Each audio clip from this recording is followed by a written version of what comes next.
Greetings, glass mosaic people. This is your tutorial to help you get started designing your glass mosaics. Here are your supplies.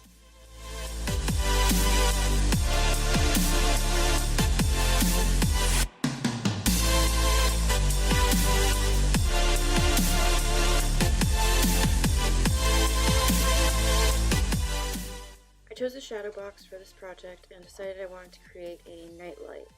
Once you have the shape and dimensions of your substrate, which is a fancy word for the surface we're building on, you can start plotting out your design. For this project I wanted to combine a photograph of my dog with a floral background.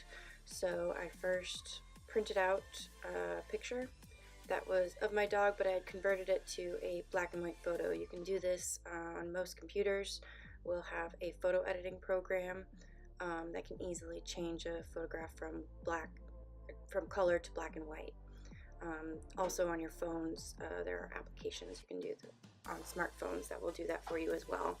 So I did this for my photograph of Henry, as well as a photograph of some sunflowers that I found, that I converted to black and white after using cartoon sketch filter to make the lines on them a little bit more graphic. Once I had these images, I just traced the lines with another piece of paper. You can do this in a window, or if you have a light table at home, it's very useful.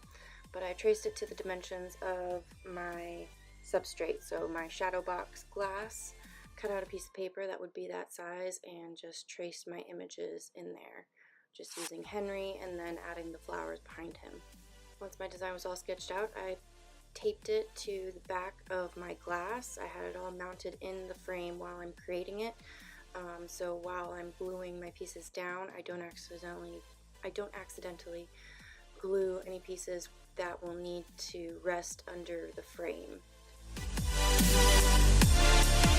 To create my shapes, I'm using all the tools that we have in the studio. I'm using the glass cutter. The wheeled nippers are my favorite for making irregular little shapes, especially for the flowers.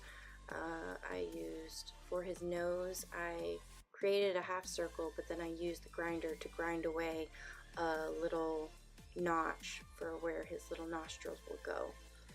So use your tools to create the shapes that you want, especially things like his nose and his eyes. I knew I needed them to look a certain shape. I spent the majority of my time finding the perfect pieces for his face because I wanted him to look like my dog. I wanted my pieces to look like little chunky bits of fur coming off it, so I was very intentional with the shapes I was creating and which direction they were facing to create a flow that looked like his fur. And then with the other pieces, it was a lot quicker for my little flowers and then just the greens in the background. I just wanted them to be nice colors, and I chose muted colors for the flowers, that I wouldn't choose any bright colors that would overpower him and he would be the focus in the design. Once I glued all the glass pieces down, I flipped over the shadow box and I made sure to use a 2-part epoxy to secure the glass backing to the inside of the shadow box. There was also a little wood insert that I secured with some 2-part epoxy glue to make sure that would not shift around in the future. To make this shadow box into a night light, I used a little battery powered twinkle light that I cut out a hole for the switch in the backing of the shadow box. I just used a utility knife and an X-Acto knife and getting an approximate measurement of the shape of the little switch. I cut out that little shape, the little square, so I could switch it on and off just without having to open up the box. I used some 2-part epoxy glue to secure it because the battery pack was on the opposite side of the switch, so it was okay to keep that there. I can always change the batteries just by opening up the shadow box. And then all I did for the little lights is I secured them kind of in a concentric circle on the inside of the shadow box, just with some clear tape that can easily be moved and changed around in the future. And this twinkle light has a nice feature. It has an on and off and a timer, so I can just turn it onto the timer and it'll shut itself off later.